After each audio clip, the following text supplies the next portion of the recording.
ಮತ್ತು ಕೊಡುವಂಥದ್ದು. ಆಮೇಲೆ ಪ್ರಯೋಜನ ಏನು ಅಂದ್ರೆ ಕೊಡುವಂತ ತಗೊಳ್ಳೋಂಥ ಸಂಬಂಧ ಅನ್ನಿಸ್ತದ. ಆಮೇಲೆ ಇದ್ರ ಪ್ರಯೋಜನ ಏನು ಅಂತಂದ್ರ ಅದು ಹಸಿವೆ ಹೊಟ್ಟೆ ತುಂಬ ತಿಂದ ತಕ್ಷಣನೇ ನಮ್ಗೆ ಸದ್ಯಕ್ಕೆ ಹಸಿವೆ ಹೋಯ್ತಪ್ಪ, ನಾವು ಹೊಟ್ಟೆ ತುಂಬ ಊಟ ಮಾಡಿದ್ವಿ ಅನ್ನುವಂಥ ಭಾವ ಬರ್ತದಲ್ಲ, ಅದು ಆನಂದ ಆಗುವಂಥದ್ದು, ಅದು ಪ್ರಯೋಜನ. ಇವು ಗೊತ್ತಿರಬೇಕು. ಈ ಶಾಸ್ತ್ರಕ್ಕೆ ಬರ್ಬೇಕಾದಾಗ ಅನುಬಂಧ ಚತುಷ್ಟಯ, ಅಧಿಕಾರಿ, ಸಂಬಂಧ, ಪ್ರಯೋಜನ, ಮತ್ತೆ ಇನ್ನೊಂದೇನು ಸಂಬಂಧ, ಯಾವುದು ಅಧಿಕಾರಿ ಮತ್ತೆ ಪ್ರಯೋಜನ, ವಿಷಯ, ಸಂಬಂಧ, ಇವು 4 ಇರ್ಬೇಕಾಗ್ತದೆ. ಅದಕ್ಕೆ ಇಲ್ಲಿ ಕೂಡ ಏನು ಅಂತಂದ್ರ ಈ ಕೊನೆಗೆ ಇಲ್ಲಿ ಅದನ್ನ ಕೇಳಬೇಕು, ಈ ಸಂಸಾರದಿಂದ ಬಿಡುಗಡೆ ಹೊಂದ್ಬೇಕನ್ನುವಂಥವನು ಅಧಿಕಾರಿ ಅನ್ನುವಂಥದ್ದು ಇರ್ತದ. ಇಲ್ಲಿ ಮತ್ತೆ ಜ್ಞಾನ ಮತ್ತ ಬ್ರಹ್ಮದ ವಿಷಯವನ್ನ ಏನು ಪ್ರತಿಪಾದ್ಯ ಮಾಡುವಂಥದ್ದು, ಹೇಳುವಂಥದ್ದು, ಕೇಳುವಂಥದ್ದು, ನಡೆಯುವಂಥದ್ದು ಇಲ್ಲಿ ವಿಷಯ ಇರ್ತದ. ಇಲ್ಲಿ ಕೂಡ ಏನ್ ಹೇಳ್ತಾರ ಅಂತಂದ್ರ ಯಾಕಂದ್ರೆ ಪ್ರತಿಪಾದ್ಯ ಇದು ಸಂಬಂಧ ಇರುತ್ತದ. ಆಮೇಲೆ ದುಃಖ ನಿವೃತ್ತಿ ಪರಮಾನಂದದ ಈ ಪ್ರಾಪ್ತಿ ಅನ್ನುವಂಥದ್ದು ಏನಿರ್ತದ ಇದು ಪ್ರಯೋಜನ ಅಂತ ಹೇಳಿಸ್ಕೊಳ್ತದ. ಈ ರೀತಿ 4 ರೀತಿಯಿಂದ ಹೇಳುವಂತ ವಿಚಾರ. ಇವು 4 ರೀತಿಯಿಂದ ಅನುಬಂಧ ಚತುಷ್ಟಯ ಅಂತ ಹೇಳ್ತಾರ. ಈ ರೀತಿ ಇರ್ಲೇಬೇಕಾಗ್ತದೆ, ಗೊತ್ತಿರ್ಬೇಕಾಗ್ತದೆ. ಇದ್ರ ಪ್ರಯೋಜನ ಏನನ್ನುವಂಥದ್ದೇ ಗೊತ್ತಿರ್ಬೇಕಾಗ್ತದೆ ಮೊದಲ. ಅದಕ್ಕೆ 1ನೇ ಪದದಲ್ಲಿ ನಿನ್ನೆ ಕೆಲವು ವಿಚಾರಗಳು ಬಂದು, 6 ತೆರನಾದ ಭಾವಕರಿಗೆ ಅನುಗುಣವಾಗಿ ತೋರುವ ಗುರುಕುಲ ದಿರುವನ್ನು ಪೇಳುವೆನಿನ್ ತೊಲಿದು ಅನ್ನುವಂಥದ್ದನ್ನ ಇಲ್ಲಿ ಹೇಳ್ಕೊಂಡು ಬರ್ತಾರ. ಯಾವ ರೀತಿ ಅಂದ್ರ ಗುರು ಉಪದೇಶ ಕೆಲವರು ಅದಕ್ಕೆ ಹೇಳ್ತಾರ, ನೋಡಿ ಮಾತನಾಡಿ ಬುದ್ಧಿ ಉದ್ಧರಿಪನ. ಅದಕ್ಕೆ ಹೇಳ್ತಾರ ಮರೆಯದೆ ನೆನೆಯರಿ ಸಿದ್ಧಾರೂಢನ ಅನ್ನುವಂಥದ್ರಲ್ಲಿ ಬರ್ತದ, ನೋಡಿ ಮಾತನಾಡಿ ಬುದ್ಧಿ ಉದ್ಧರಿಪನ. ಈಗ ಕೆಲವು ರೀತಿಯಲ್ಲಿ ಅವರವರ ಅಧಿಕಾರಿಗೆ ಅನುಗುಣ, ಅವ್ರ ಬುದ್ಧಿ, ಶಿಷ್ಯರ ಬುದ್ಧಿಗನುಸಾರವಾಗಿ ಮತ್ತೆ ಅವರ ಒಂದು ಅಧಿಕಾರಕ್ಕೆ ಅನುಗುಣವಾಗಿ ಉಪದೇಶ ನಾನಾ ರೀತಿಯಿಂದ ಭೇದವಾಗಿ ಇರ್ತಾವ. ಈ ಉಪದೇಶ ಭೇದದ ಮೂಲಕ ಗುರುಗಳಾದ್ರೂ ಕೂಡ ಬೇರೆ ಬೇರೆ ಇದ್ದಾರಂತೂ ಕೂಡ ಹೇಳ್ಬಹುದು, ಬೇರೆ ಬೇರೆ ಅವರ ಅಧಿಕಾರಿಗೆ ಅನುಗುಣವಾಗಿ ಹೇಳ್ತಾ ಇದ್ದಾರಂತೂ ಕೂಡ ಹೇಳ್ಬೇಕಾಗ್ತದ. ಇಲ್ಲಿ ಏನ್ ಹೇಳ್ತಾರ, 6 ತೆರನಾದ ಭಾವಕರಿಗೆ ಅನುಗುಣವಾಗಿ ಅವರ ಭಾವನೆಗಳು, ಯಾಕಂದ್ರೆ ಎಲ್ಲರಿಗೂ ಒಂದೇ ತರ ಕೊಡಕ್ ಆಗ್ತದೆ ಅನ್ನಂದ್ರಲ್ಲ. ಸಣ್ಣ ಮಕ್ಕಳು ಮತ್ತೆ ಈಗ ಮನ್ಯಾಗ ಸಣ್ಣ ಮಗುವಿಗೆ ಏನ್ ಕೊಡ್ಬೇಕಾಗ್ಯದ, ಸ್ವಲ್ಪ ಅದಕ್ಕಿಂತ ದೊಡ್ಡವ್ರಿಗೆ ಏನ್ ಕೊಡ್ಬೇಕಾಗ್ಯದ, ಮತ್ತೆ ಅದಕ್ಕಿಂತ ದೊಡ್ಡವ್ರಿಗೆ ಏನ್ ಕೊಡ್ಬೇಕಾದ, ಆ ವಿಚಾರದಲ್ಲಿ ಹೇಳುವಂಥದ್ದು. ಅವ್ರ ಭಾವಗಳು ಹೆಂಗದಾವ, ಅವರ ಅಧಿಕಾರತ್ವ ಹೆಂಗದ, ಆ ರೀತಿ ಈ ಸ್ಕೂಲ್ನಲ್ಲಿ ಕೂಡ ಅಧಿಕಾರಕ್ಕೆ ಅನುಗುಣವಾಗಿ ಅಲ್ಲಿ ಕೆಲವು ವಿಷಯಗಳನ್ನ ತಿಳಿಸ್ತಾ ಹೋಗ್ತಾರ. ಆದ್ರ ಅಲ್ಲಿ ಮೇಷ್ಟ್ರುಗಳು ಅಲ್ಲಿ ನಾನಾ ರೀತಿಯಿಂದ ಆಯಾ ವಿಷಯಗಳನ್ನ ತಿಳಿಸ್ತಾ ಹೋಗ್ತಾರ, ಭಿನ್ನ ಭಿನ್ನವಾಗಿ ಕೆಲವು ವಿಚಾರಗಳನ್ನ ತಿಳಿಸ್ತಾ ಹೋಗ್ತಾರ. ಅದರ ಆ ಬುದ್ಧಿಗನುಸಾರವಾಗಿ, ಶಿಷ್ಯರ ಒಂದು ಬುದ್ಧಿಗನುಸಾರವಾಗಿ ಇಲ್ಲಿ ಕೂಡ ಉಪದೇಶ ಏನಾಗ್ತದ, ಸ್ಕೂಲ್ನಲ್ಲಿ ಹೇಳುವಂತ ಮೇಷ್ಟ್ರುಗಳು ಕೂಡ ಭಿನ್ನ ಭಿನ್ನವಾಗಿ ತೋರ್ತಾರ. ಆಮೇಲೆ ಇಲ್ಲಿ ಗುರುವಿನ ಹತ್ರ ಕೂಡ ಕೆಲವೊಂದು ಅವರವ್ರ ಬುದ್ಧಿಗನುಸಾರವಾಗಿ ಅವರವರ ಒಂದು ಏನು ಅವರ ಒಂದು ಅಧಿಕಾರಿಗನುಗುಣವಾಗಿ ಆ ಉಪದೇಶವನ್ನು ಮಾಡ್ತಾ ಇರ್ತಾರೆ. ಅದರಿಂದ ಗುರುಗಳು ಕೂಡ ಇಲ್ಲಿ 6 ತೆರದ ಗುರುಗಳ ಬಗ್ಗೆ ಹೇಳ್ತಾರ. ಅವರು ನಿಷೇಧ, ಕಾಮ್ಯ, ಸೂಚಕ, ವಾಚಕ, ಕಾರಕ, ವಿಹಿತ ಗುರುಗಳು ಅಂತ 6 ತೆರನಾಗಿ ವಿಷಯಗಳನ್ನ ಹೇಳುತ್ತಾರೆ. ಅವರು 6 ರೀತಿಯಿಂದ ಇರುವಂತ ಗುರುಗಳು. ಯಾಕಂತಂದ್ರೆ ಇಲ್ಲಿ ಈ ತೆರನಾಗಿ ಗುರುಗಳು ತೋರ್ತಾರ. ಅದಕ್ಕೆ ಇಲ್ಲಿ ಯಾವ ಗುರುಗಳು ಹೆಂಗಿರ್ತಾರಂತ ಇಲ್ಲಿ ವಿಷಯಗಳನ್ನ ಹೇಳ್ತಾರ. ಏನ್ ಹೇಳ್ತಾರ, ಆಕರ್ಷಣ ವಶ್ಯಾದಿಗಳಿಂದಿಹ ಸುಖವನ್ನು ಮೇಲೆ ಶೋಕವನ್ನೈದಿಸುವವನೇ ನಿಷೇಧ ಗುರುಹನು, ಬೇಕೆನಿಸುವ ಸಂಪದವನು ತನಗಿಲ್ಲಿ ಮುಂದೆ ಪರಲೋಕದ ಲೇಸನ್ನು ಕೊಡುವವನೇ ಕಾಮ್ಯ ಗುರುಹನು ಅಂತ ಬಹಳ ಅದ್ಭುತವಾಗಿ. ಯಾಕಂತಂದ್ರೆ ಇದು ಬಹಳ ಮುಖ್ಯ. ಮುಖ್ಯವಾಗಿ ಇರುವಂತದ್ದು ಏನು ಅಂತಂದ್ರ, ನಾವ್ ಎಲ್ಲಿ ಇದರಿಂದ ಏನು ಪ್ರಯೋಜನ ಅನ್ನುವಂಥದ್ದು ನಮ್ಗೆ ಗೊತ್ತಾಗ್ಬೇಕು. ನಾವ್ ಅದನ್ನ ಪಡ್ಕೊಳ್ಬೇಕನ್ನುವಂಥದ್ದು ಬರ್ಬೇಕು. ನಮಗ್ ಮುಖ್ಯ ಅಂದ್ರ ನಾವ್ ಅದಕ್ಕೆ ರೀಚ್ ಆಗ್ಬೇಕನ್ನುವಂಥದ್ದು ಬರ್ಬೇಕು. ಅಷ್ಟು ನಮ್ಗೆ ತೀವ್ರತೆ ಇರ್ಬೇಕು ಭಾವ. ಅದಕ್ಕೆ ಬಹಳಷ್ಟು ಜನರಿಗೆ ಗೊತ್ತಿರಂಗಿಲ್ಲ ಗುರುಗಳು ಹೆಂಗಿರ್ಬೇಕು, ಹೆಂಗಿರ್ತಾರ. ನಾವೊಂದು ಕೇಳ್ತೀವಿ, ಅವ್ರೊಂದು ಹೇಳಿರ್ತಾರೆ ಕೆಲವು ಸಲ. ಅದಕ್ಕೆ ನಮಗೂ ಕೆಲವೊಂದು ಪುಣ್ಯದ ಫಲ ಬರ್ಬೇಕಲ್ಲಿ. ಪುಣ್ಯದ ಫಲ ಇದ್ದಾಗ ಸದ್ಗುರು ಶ್ರೋತ್ರಿಯ ಬ್ರಹ್ಮನಿಷ್ಠ ಸದ್ಗುರು. ಯಾಕಂದ್ರೆ ಬಹಳಷ್ಟು ಭಕ್ತಿ ಮಾಡಿ ಮಾಡಿ ಮಾಡಿ ಈಗ ಈ ನೋಡ್ರಿ ಎಷ್ಟು ಅದ್ಭುತ ವಿಚಾರ. ಈ ವಿಚಾರಗಳು ಸಿಗ್ಬೇಕಂದ್ರೂ ಕೂಡ ಬಹಳ ಜನ್ಮದ ಪುಣ್ಯ. ಈ ಜನ್ಮದಾಗ ಬಂದ್ರು ಕೂಡ ಬೇಗ ಸಿಗಂಗಿಲ್ಲ ಸದ್ಗುರು, ಶ್ರೋತ್ರಿಯ ಬ್ರಹ್ಮನಿಷ್ಠ ಸದ್ಗುರು. ಯಾಕಂದ್ರ ಅವ್ರದ್ದು ಬಹಳ ಒಂದು ನಿಷ್ಕಾಮದ ಪುಣ್ಯದ ಫಲ ತುಂಬಿ ಬರ್ಬೇಕದು. ಬಂದಾಗ ಮಾತ್ರ ಈ ವಿಷಯಗಳು ಸಿಗ್ತಾವ, ಸುಮ್ಮನೆ ಅಲ್ಲ. ಯಾಕಂದ್ರ ನಮ್ಮ ಅನುಭವಕ್ಕದ ಪ್ರಕಾರನೇ ಬೇಕಾದಷ್ಟು ನಾವು ಭಕ್ತಿ ಮಾಡ್ಲಿ. ಭಕ್ತಿ ಹೆಂಗಿರ್ಬೇಕು, ಮಾಡಿ ಮಾಡಿ ಮಾಡಿ ಮಾಡಿ ಸೋತ್ ಹೋಗ್ಬೇಕು. ಆತರ ಭಕ್ತಿ ಇರ್ಬೇಕು. ಆ ಭಕ್ತಿ ಮಾಡಿ ಮಾಡಿ ಮಾಡಿ ಯಾವಾಗ ಆ ಗುರುವಿನ ಭಕ್ತಿ ಆಗಿರ್ಬೋದು, ನಾವು ದೇವ್ರ ಯಾವ ರೀತಿ ಯಾವ ಫಲಾಪೇಕ್ಷೆ ಇಟ್ಕೊಳ್ಳೋದೇನೆ ಸುಮ್ಮನೆ ಭಕ್ತಿ ಮಾಡ್ತಾ ಮಾಡ್ತಾ ಹೋದಾಗ ಏನಾಗ್ತದ ಅಂತ ಕಣ ಅವಾಗ ಶುದ್ಧ ಆಗ್ತದ. ಈ ಮತ್ತೆ ನಾವ್ ಮಾಡಿಲ್ಲಲ್ರಿ ಈಗ ಬಂದು ಕುಂತು ಕೇಳಕತ್ತೀವಿಲ್ಲ ಅಂತ ಅನ್ಕೊಳಂಗಿರ್ಲಿಲ್ಲ. ಯಾಕಂದ್ರೆ ಹಿಂದಿನ ಜನ್ಮ ಮಾಡಿದಕ್ಕೆ ಇಲ್ಲಿ ಬಂದ ತಂದ್ ಕುಂದ್ರಸ್ಯದ ಅಂತ ತಿಳ್ಕೊಬೇಕಾಗ್ತದ. ಮತ್ತ ನಾವ್ ಇನ್ನು ಕರ್ಮ ಮಾಡ್ಬೇಕೇನ್ರಿ, ಆ ಪೂಜೆ ಮಾಡ್ಬೇಕೇನ್ರಿ, ಹಂಗಿಲ್ಲ ಇಲ್ಲಿ. ಇವತ್ತ ನಮ್ಗೆ ಇಂಥ ವಿಷಯಗಳು ಸಿಕ್ಕವಂತಂದ್ರೆ ಸಾಮಾನ್ಯ ವಿಷಯ ಅಲ್ಲ ಇವು. ನಾವು ಅಷ್ಟೊಂದು ಭಕ್ತಿ ಮಾಡ್ತಿದೀವಿ, ಅಷ್ಟೊಂದು ಇದ್ ಮಾಡ್ತಿದೀವಿ ಅಂದ್ರೆ ನಮ್ ನಿಜವಾಗಿ 3 ಗುಣಗಳು ಅನ್ನೋದು ಗೊತ್ತಿರ್ಲಿಲ್ಲ.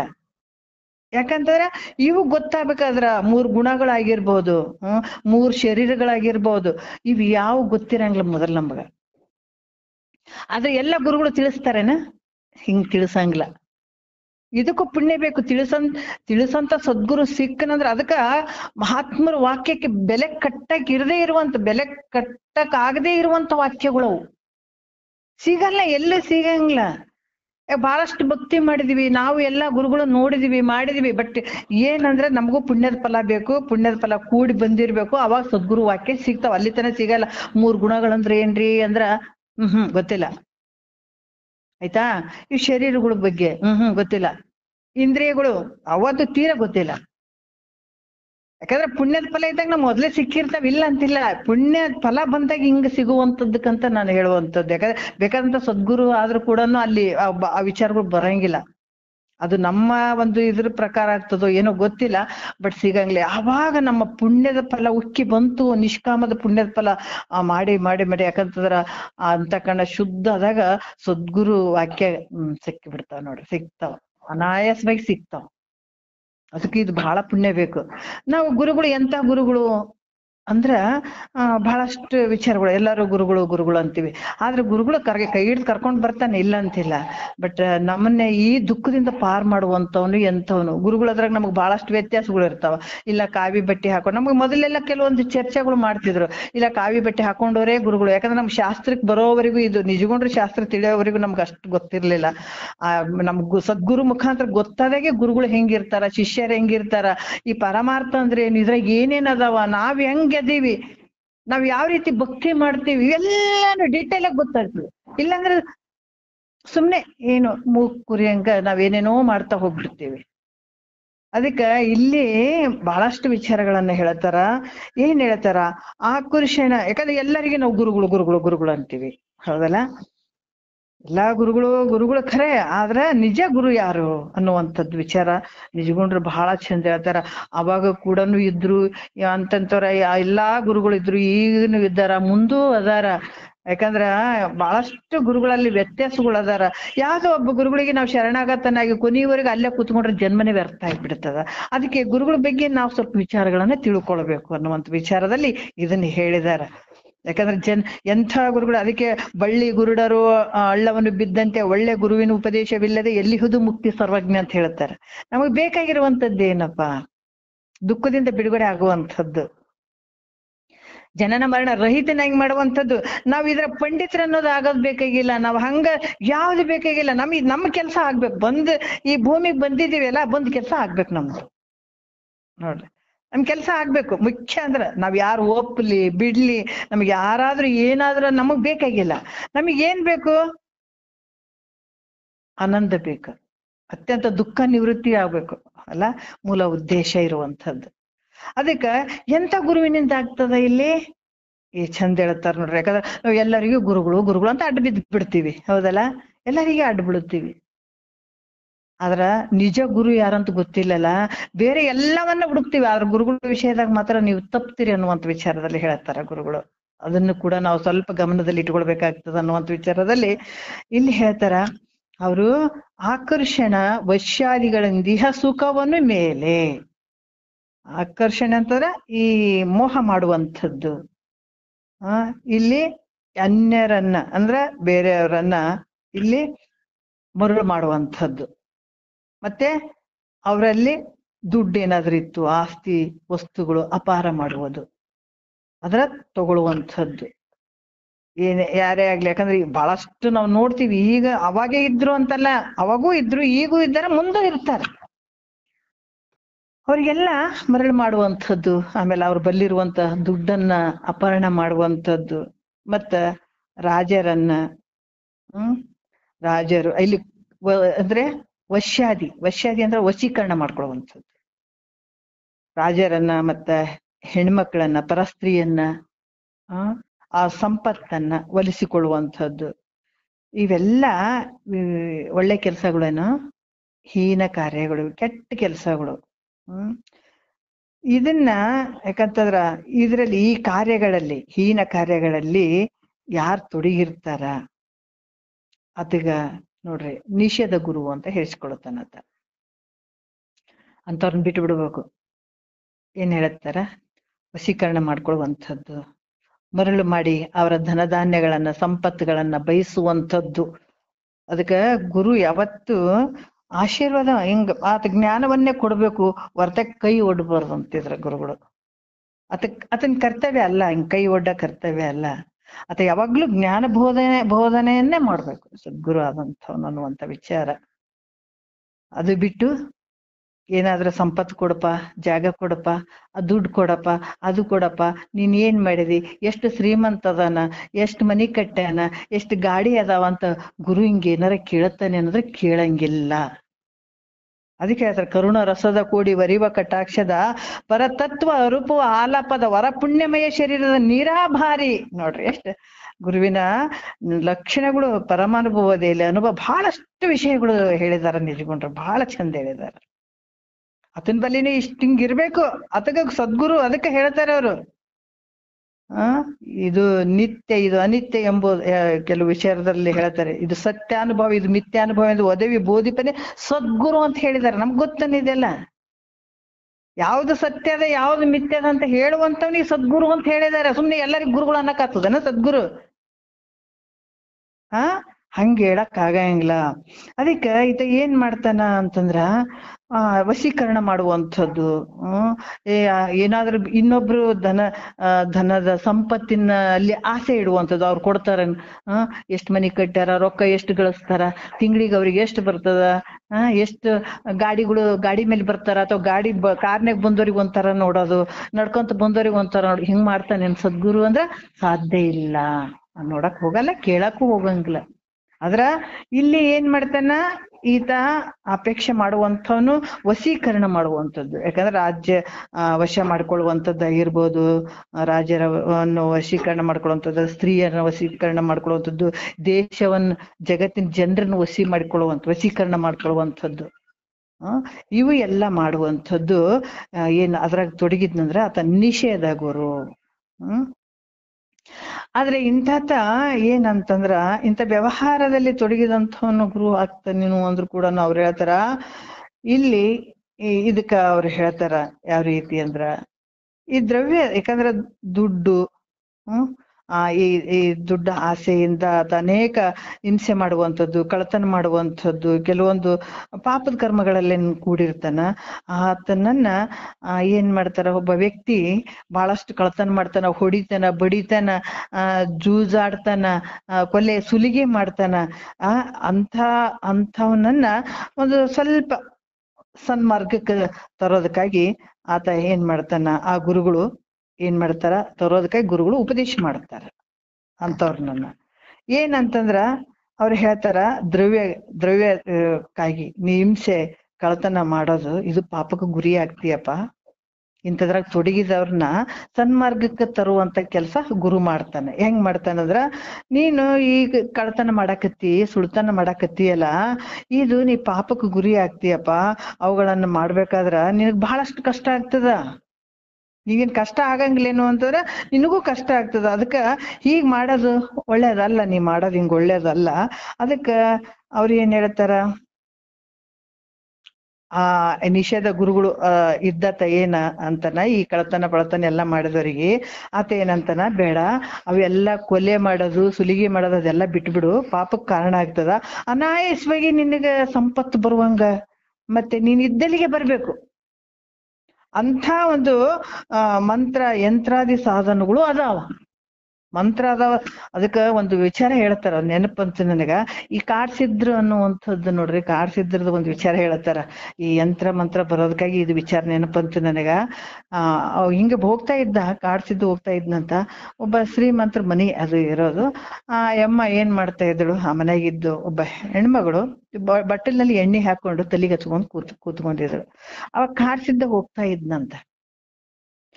ಹೋದಾಗ ಆತ ನೋಡಿದ, ಹೆಣ್ಮಗಳು ಎಷ್ಟು ಚಂದ ಅದಾಳಲ್ಲ ನೋಡಾಕ, ಬಹಳ ಚಂದ ಅದಾಳ ಅಂತ ಹೇಳ್ಬಿಟ್ಟು ಆತ ಅಲ್ಲಿ ಭಿಕ್ಷೆಯನ್ನ ಕೇಳಕ ನಿಂತ್ಕೊಂಡ. ಆಕೆ ಏನ್ ಮಾಡಿದಳು, ಬಟ್ಟಲ್ದಾಗ ಎಣ್ಣೆ ಹಾಕೊಂಡಿದ್ದಳಲ್ಲ, ತಲೆಗೆ ಹಚ್ಕೊಳ್ತಾ ಇದ್ದಳು. ಅಯ್ಯೋ ಹಿಂಗ್ ಬಂದಾನಲ್ಲ ಭಿಕ್ಷುಕ ಅಂತ ಹೇಳ್ಬಿಟ್ಟು ಆತ ಏನಾದ್ರೂ ತೊಂದ್ರೆ ಆಯ್ತು ಒಳಗಡೆ ಅಂತ ಆಕಿ ಹೆಣ್ಮಗಳು ಆ ಬಟ್ಟಲಲ್ಲಿ ಎಣ್ಣೆ ಇತ್ತಲ್ಲ ಅದು ಬಿಟ್ಟು ಕೇಸಿ ಆಕಿ ಹೋದಳು ಒಳಗಡೆ. ಹೋಗಿ ತರಕಂತ ಹೋದಳು. ತಗೊಂಡ್ ಕೇಸಿ ಆಕಿ ಭಿಕ್ಷವನ್ನ ತಗೊಂಡ್ ಬರೋದ್ರಾಗಿದ್ದ ಏನ್ ಮಾಡ್ದ, ಆಕಿ ಆ ಕಡೆ ಹೋದಾಗ ತನ್ನಲ್ಲಿರುವಂತ ಬೂದಿಯನ್ನ ತೆಗೆದು ಒಂದ್ ಸ್ವಲ್ಪ ಆ ಎಣ್ಣೆಯಲ್ಲೇ ಹಾಕಿಬಿಟ್ಟಂತ. ಹಾಕಿದಾಗ ಆಕಿ ಏನ್ ಮಾಡಿದಳು, ಅಲ್ಲ ಭಿಕ್ಷಕ ತಂದು ಆಕಿ ಕೊಟ್ಲು. ಕೊಟ್ಟ ಮೇಲೆ ಆತ ಹೋದ. ಈ ಹೆಣ್ಮಗಳು ಏನ್ ಮಾಡಿದಳು, ಎಣ್ಣೆ ಇತ್ತಲ್ಲ ಬಟ್ಟಲಿನಲ್ಲಿ ಇನ್ ತಲೆಗೆ ಹಚ್ಕೊಳ್ಬೇಕಂತ ಆಕಿ. ಆ ತಲೆಗೆ ಹಚ್ಕೊಳ್ಬೇಕಂತಂದಳು. ಅದು ಯಾಕೋ ಬೂದಿ ಬೂದಿ ಬೂದಿ ಆಯ್ತು, ಬೂದಿ ಅನಿಸಿತು, ಒಂದ್ ಸ್ವಲ್ಪ ಬೂದಿ ಬೂದಿ ಅನ್ಸಕತ್ತಕಿ. ಯಾಕೋ ಏನು ಧೂಳು ಬಿದ್ದದಲ್ಲ, ನಾನು ಇಷ್ಟು ಹೋಗಿ ಬರೋದ್ರಾಗ ಧೂಳು ಬಿದ್ದದಲ್ಲ ಅಂತ ಆಕಿ ಏನ್ ಮಾಡಿದಳು, ಹಿಂಗ್ ಜಾಡ್ಸಿ ಆ ಎಣ್ಣೆಯನ್ನ ಚೆಲ್ಲಿದಳು. ಆ ಚೆಲ್ಲಿದ್ರ ಮನೆ ಮುಂದ ಎತ್ತಿನ ಗಾಡಿ ನಿಂದ್ರಿಸಿದ್ರು. ಆ ಗಾಡಿ ಗಾಲಿಗೆ ಹೋಗಿ ಆ ಎಣ್ಣೆ ಬಿದ್ದಾಗ ರಾತ್ರಿ ಆಕಿಗೇನು ಅನ್ಸಿಲ್ಲ, ಬೇರೆ ಎಣ್ಣೆ ಹಾಕೊಂಡು ಹಚ್ಕೊಂಡು ಆಕಿ ಮಲಗಿದಾಳ. ಬೆಳಗ್ಗೆ ನೋಡೋದ್ರಾಗ ಆ ಗಾಡಿ ಆ ಊರ್ ಹೊರಗಡೆ ಇರುವ ಹನುಮಂತರ ಬಾಗಿಲಿಗೆ ನಿಂತಿತ್ತಂತ ಹೋಗಿ. ಅಂದ್ರೆ ಅವನೇನ್ ಮಾಡಿದ್ದ, ಆ ಹೆಣ್ಮಗಳು ರಾತ್ರಿ 12 ಮೇಲ್ಗಡೆ ತಾನಾಗಿ ಅವನತ್ರ ಹೋಗುವಂಗ್ ಮಾಡಿದ್ನಂತ ಅವನು, ಆ ಹೆಣ್ಮಗಳು.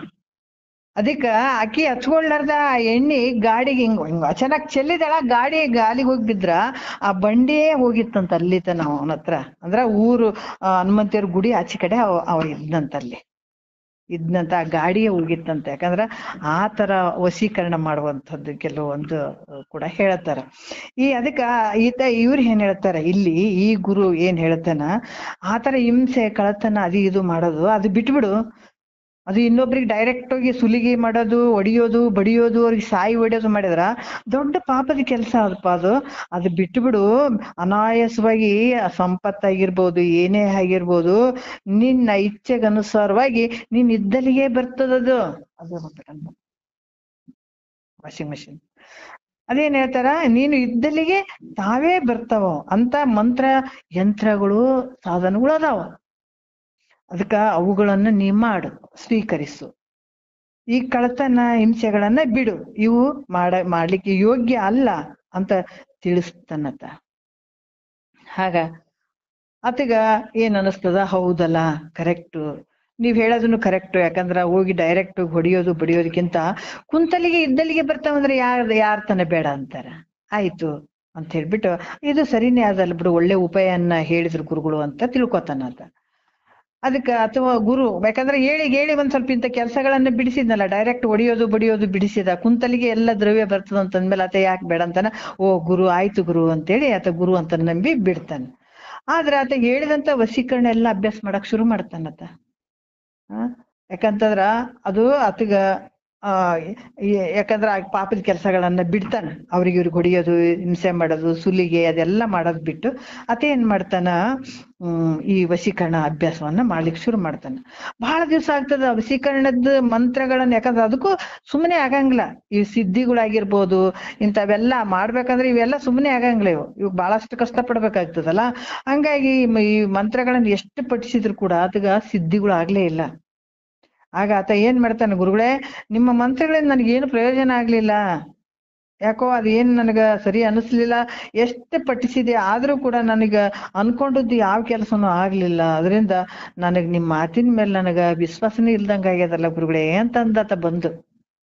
ಅವಾಗ ಅದಕ್ಕೆ ಆತ ಹೇಳ್ತಾನ, ಅಲ್ಲಪ್ಪ, ಹ್ಮ್ ಮಂತ್ರ ಪಠಿಸಿದ್ರ ಫಲ ತಪ್ಪದೆ ಸಿಗ್ತದದು. ಯಾಕೆ ಸಿಗಂಗಿಲ್ಲ? ನಿನಗ್ ಮಾತ್ರ ದೊರಕಿಲ್ಲ ಅಂತಂದ ಮೇಲ ನಿನ್ನಲ್ಲಿ ಒಂದು ಪ್ರತಿಬಂಧಕದ ಪಾಪ ಇರಬಹುದು ನೋಡು, ಬಹಳ ಅದಂತ ಕಾಣ್ತದದು. ಪ್ರತಿಬಂಧಕದ ಪಾಪ ಬಹಳ ಅದಂತ ಕಾಣ್ತದ. ಅದಕ್ಕ ಅದ್ರ ನಿವೃತ್ತಿ ಮಾಡ್ಕೊಳ್ಳೋದಕ್ಕ ನೀನೇನ್ ಮಾಡು, ಅನ್ನ ವಸ್ತ್ರಾದಿ ಮತ್ತೆ ಕೆಲವು ದಾನ ಧರ್ಮಗಳನ್ನ ಮಾಡು, ಪುಣ್ಯ ಕರ್ಮಗಳನ್ನ ಮಾಡು. ಅದರಿಂದ ಪಾಪ ನಿವೃತ್ತಿ ಆಗ್ತದಪ್ಪ. ಅದಕ್ಕ ಈ ಮಂತ್ರ ಸಿದ್ಧಿಯಾಗಿ ನಿನಗ ಅವಾಗ ಏನಾಗ್ತದ, ಅವಾಗ ನೀ ಈ ಪುಣ್ಯದ ಕೆಲಸಗಳನ್ನ ಮಾಡ್ತಾ ಹೋದಿ ಅಂತಂದ್ರ ಅವಾಗ ಈ ಮಂತ್ರ ಸಿದ್ಧಿ ಆಗ್ತದ ನಿನಗ. ಮಂತ್ರ ಸಿದ್ಧಿಯಾಗಿ ನೀನೇನು ಅನ್ಕೊಂಡಿದಿ, ಅಪೇಕ್ಷೆ ಮಾಡಿದಿ, ಅದೆಲ್ಲ ಇಚ್ಛೆಗಳು ನಿನಗ್ ಸಿಗ್ತದ ಅಂತ ಮತ್ತೆ ಹೇಳತ್ತಾನದ.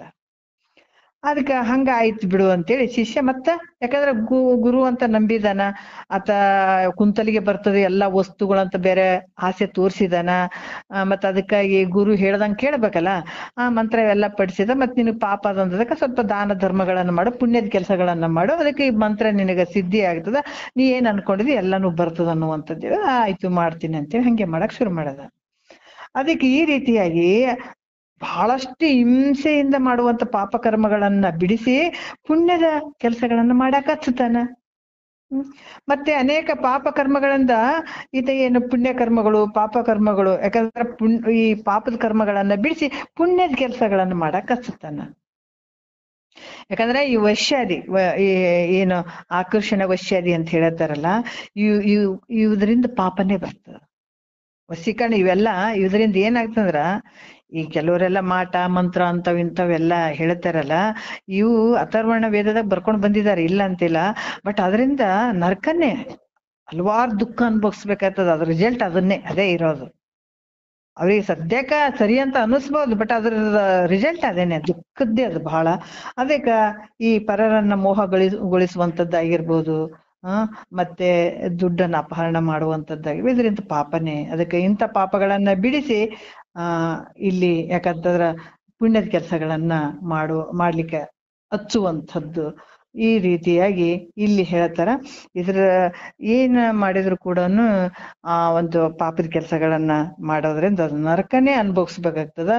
ಅದಕ್ಕ ಈ ರೀತಿಯಾಗಿ ಈ ನರಕ ದುಃಖಗಳನ್ನ ಬಿಡಿಸಿ ಅದರಿಂದ ಈಗ ಏನಂತಾರ, ಈ ನಿಷಿದ್ಧಿ ಮಂತ್ರಾದಿ ಸಾಧನಗಳ ಉಪದೇಶವನ್ನ ಮಾಡ್ತಾನಲ್ಲ, ಪಾಪದ ಕರ್ಮಗಳನ್ನ ಬಿಡಿಸಿ ವಶ್ಯಾಧಿಕರಣಗಳ ಸಲುವಾಗಿ ಈ ತರ ಮಂತ್ರ ಸಿದ್ಧಿಗಳನ್ನ ನೀವ್ ಮಾಡ್ಕೊ ಅಂತ ಏನ್ ಹೇಳ್ತಾನ, ಆತ ಉಪದೇಶ ಮಾಡ್ತಾನಲ್ಲ, ಆತ ನಿಷೇಧ ಗುರು ಅಂತ ಅನ್ಸ್ಕೊಳತಾನ ಅಂತ ಹೇಳ್ತಾರ ಅವ್ರು. ನಿಷೇಧ ಗುರು, ಯಾಕಂದ್ರ ಬಹಳಷ್ಟು ಪಾಪದ ಕೆಲಸಗಳು ನಡೀತಿದ್ವು, ಅದನ್ನ ಬಿಟ್ಟು ನೀನ್ ಇದನ್ನ ಮಾಡ್ಕೊ, ಈ ಮಂತ್ರ ಹೇಳು, ಈ ಮಂತ್ರ ಸಿದ್ಧಿಗಾಗಿ ಇಂಥದನ್ನ ಮಾಡು ನೀನು. ಅದಕ್ಕ ಯಾವ ರೀತಿ ಆ ಮಂತ್ರ ಸಿದ್ಧಿ ಹೇಳ್ಬೇಕಾದ್ರೆ ನೀನ್ ಪ್ರತಿಬಂಧಕವಾದಂತ ಪಾಪದ ಫಲ ನೀನ್ ಹೋಗ್ಬೇಕು. ಅದಕ್ಕೆ ಈ ರೀತಿ ನೀನ್ ದಾನ ಧರ್ಮಗಳನ್ನ ಮಾಡುವಂತ ಇದಕ್ ಹಚ್ಚಿ ಕೊನೆಗೆ ಆ ಮಂತ್ರ ಸಿದ್ಧಿ ಆಗಂಗ್ ಮಾಡ್ತಾನ. ಈ ರೀತಿ ಮಂತ್ರಾದಿ ಸಾಧನಗಳ ಉಪದೇಶ ಮಾಡಿದ್ರಿಂದ ಆತ ನಿಷೇಧ ಗುರು ಅಂತ ಅನ್ಸ್ಕೊಳ್ತಾರ. ಆ ರೀತಿ ಇದ್ರ ಅಂತ ನಿಷೇಧ ಗುರುನ ಬಿಟ್ಟು ಬಿಡ್ಬೇಕು. ಆತ ನಿಷೇಧ ಗುರು, ಆತ ಯೋಗ್ಯ ಅಲ್ಲ ಅನ್ನುವಂತ ವಿಚಾರದಲ್ಲಿ ಹೇಳ್ತಾರ ಅವರು. ಇಲ್ಲಿ ಕೂಡ ಮತ್ತೆ ಗುರುಗಳು ಶಿಷ್ಯನನ್ನ ಕುರಿತು ಹೇಳ್ತಾರ. ಏನ್ ಹೇಳ್ತಾರ, ಇಲ್ಲಿ ಸುಖಿಯಾಗಿ ನರಕ, ಇಲ್ಲಿ ಸುಖ ಕಂಡಂಗ ಆಗ್ತದ. ಮತ್ತೆ ಶಿಷ್ಯನನ್ನ ಕುರಿತು ಹೇಳ್ತಾರ, ನೀನು ಇಲ್ಲಿ ಬಹಳ ಸುಖವಾಗಿ ಇಲ್ಲಿ ಸುಖವಾಗಿರುವಂಗ ಆಗ್ತದ, ಆದ್ರ ನಿನ್ನ ಮುಂದ ನರಕ ದುಃಖವನ್ನು ಬಹಳ ಅನುಭವಿಸ್ಬೇಕಾಗ್ತದ ಇದರಿಂದ. ಅದರಿಂದ ಸರಿಯಲ್ಲ. ಮತ್ತೇನಂದ್ರ ಇಲ್ಲಿ ಸುಖವಾಗಿದ್ದು ಮುಂದೆ ಕೂಡ ಸುಖ ಆಗ್ಬಹುದು ನೋಡ್ರಿ. ಮತ್ತೇನ್ ಹೇಳ್ತಾರ ಅವರು, ಇಲ್ಲಿ ಸುಖ ಆಗ್ಬೇಕು ಮತ್ತೆ ಮುಂದೆ ಸುಖ ಆಗಿರ್ಬೇಕು ಅನ್ನುವಂಥದ್ದು ಒಂದು ದಾರಿ ಐತೆ. ಕೆಲವೊಂದು ಏನದಾವ, ಇಲ್ಲಿ ಮಾತ್ರ ಸುಖ ಕೊಟ್ಟಂಗ ಆಗ್ತದ, ಮುಂದೆ ನರಕ ಕೊಡ್ತದ. ಆದ್ರ ಇನ್ನೂ ಒಂದು ಮಾರ್ಗ ಐತೆ, ಇಲ್ಲಿನೂ ಸುಖವಾಗಿರ್ಬೋದು, ಮುಂದೆ ಪರಲೋಕದಲ್ಲಿ ಸುಖವಾಗಿರುವಂತ ಸಾಧನ ಐತೆ. ಯಾಕಂದ್ರ ಅದಕ್ಕ ಈ ವಶ್ಯಾದಿ, ಈ ಏನ ಆಕರ್ಷಣ ವಶ್ಯಾದಿ ಇವುಗಳನ್ನು ಬಿಟ್ಬಿಡು. ಇನ್ನು ಮತ್ ಮುಂದಿನ ಗುರು ಹೇಳ್ತಾನ ನೋಡ್ರಿ. ಯಾರು ಹೇಳ್ತಾರ, ಇದು ಕಾಮ್ಯ ಗುರು ಹೇಳ್ತಾನ. ಏನಂದ್ರ ವಶ್ಯಾದಿಗಳು ಇವೆಲ್ಲ ಮಾಡ್ಕೊಳ್ಳೋದು ಬಿಟ್ಬಿಡು. ಮಾಟ ಮಂತ್ರ ವಶ್ಯಾದಿಗಳು ಇವೇನ್ ಆಕರ್ಷಣೆಗಳು ಇವೆಲ್ಲ ಮಾಡಿ ಇದನ್ನ ಪಡ್ಕೊಳ್ಳೋದು ಮಾಡೋದು ಬಿಟ್ಬಿಡು. ಯಾಕಂದ್ರ ಅದರಿಂದ ನಿನಗೆ ಈ ಲೋಕದಲ್ಲಿ ಬಹಳ ಸ್ವಲ್ಪ ಸುಖವಾಗಿ ಕಾಣ್ಬೋದು, ಆದ್ರೆ ಪರಲೋಕದಲ್ಲಿ ನರಕ ಐತೋ, ಅದನ್ನ ಬಿಟ್ಬಿಡು. ಅದಕ್ಕ ನೀನು ಇಹಲೋಕದಲ್ಲಿ ಸುಖವನ್ನ ಅನುಭವಿಸ್ಬೇಕು ಮತ್ತೆ ಪರಲೋಕದಲ್ಲಿ ಸುಖವನ್ನ ಅನಿಸ್ಬೇಕು ಅನ್ನುವಂತ ಸಾಧನಗಳದಾವ. ಅದಕ್ಕ ಇವು ವಶ್ಯಾದಿಗಳನ್ನ ಬಿಟ್ಬಿಡು ಅಂತ ಹೇಳುವಂಥದ್ದು. ಆಮೇಲೆ ಆತ ಏನ್ ಹೇಳ್ತಾನ, ಇಹದಲ್ಲಿ ಯಜ್ಞ ಯಾಗದಿಗಳನ್ನು ಮಾಡು, ಯಜ್ಞ ಯಾಗದಿಗಳನ್ನ ಮಾಡು. ಆಮೇಲೆ ಈ ಒಂದು ಯಜ್ಞ ಯಾಗದಿಗಳನ್ನ ಮಾಡೋದು ದೇವತೆಗಳನ್ನ ಸಂತುಷ್ಟಗೊಳಿಸು. ಮತ್ತೆ ಬಹಳಷ್ಟು ಜನ ಪರೋಪಕಾರ ಕೆಲಸಗಳನ್ನ ಮಾಡು, ಕೆರೆ ಬಾವಿ ಹಳ್ಳಗಳನ್ನ ನಿರ್ಮಾಣ ಮಾಡು, ಅನ್ನ ವಸ್ತ್ರ ದಾನ ಧರ್ಮಗಳನ್ನ ಮಾಡು. ಈ ರೀತಿ ಮಾಡೋದ್ರಿಂದ ನಿನಗ ಇಹಲೋಕದಲ್ಲಿ ಸುಖ ಅದ ಮತ್ತು ಮುಂದೆ ಕೂಡನು, ಯಾಕಂದ್ರೆ ಇಹಲೋಕದಲ್ಲಿ ಸುಖನೂ ಅದ ಮತ್ತೆ ನಿನಗೆ ಕೀರ್ತಿ ಕೂಡ ಆಗ್ತದಪ್ಪ. ಅದಕ್ಕ ಮತ್ತೆ ಪರಲೋಕದಲ್ಲಿ ಸ್ವರ್ಗಾದಿ ಭೋಗಗಳನ್ನು ಅನುಭವಿಸ್ತಿದೆ.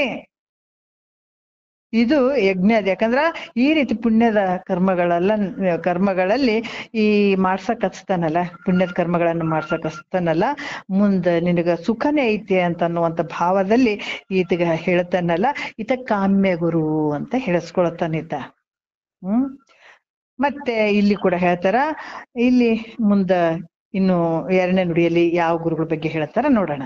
ಭೇದ ಗತಿಗಳು ಹೇಯವೆಂದು ಶಮದಾಂತ್ಯಾದಿ ಸಾಧನವನ್ನು ಕುರು ಹಿಡಿಯುವನೇ ಸೂಚಕ ಗುರುಹಾನು, ವೇದವನ್ನು ಮತವೆನಿಸಿದ ತತ್ವ ಸಂಪ್ರೀತಿಯನ್ನೇ ಬೋಧಿಸಿ ತಿಳುಹ ಕುಶಲನೆ ವಾಚಕ ಗುರುಹಾನು ಅಂತ ಇಲ್ಲಿ ಹೇಳ್ತಾರ ನೋಡ್ರಿ. ಮತ್ತೆ ಯಾರ್ದು ಅಂತಾರ ಸೂಚಕ ವಾಚಕ ಗುರುಗಳ ಬಗ್ಗೆ ಹೇಳ್ತಾರ. ಯಾವ ರೀತಿ ಹೇಳ್ತಾರ ಅಂತಂದ್ರ, ಯಾಕಂದ್ರೆ ಭೇದ ಗತಿಗಳು ಹೇಯವೆಂದು